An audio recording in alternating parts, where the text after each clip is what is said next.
أعوذ بالله من الشيطان الرجيم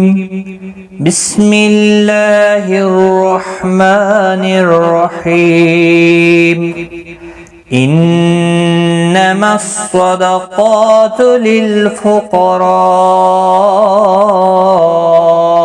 والمساكين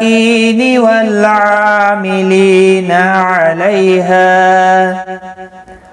والمؤلفة قلوبهم وفي الرقاب والغارمين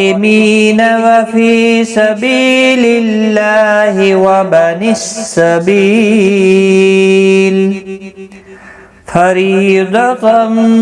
من الله واللہ علیم حکیم۔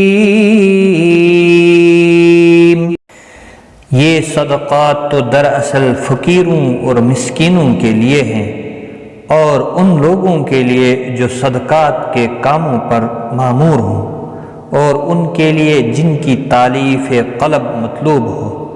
نیز یہ گردنوں کے چھڑانے اور قرض داروں کی مدد کرنے میں اور راہ خدا میں اور مسافر نوازی میں استعمال کرنے کے لیے ہے، ایک فریضہ ہے اللہ کی طرف سے،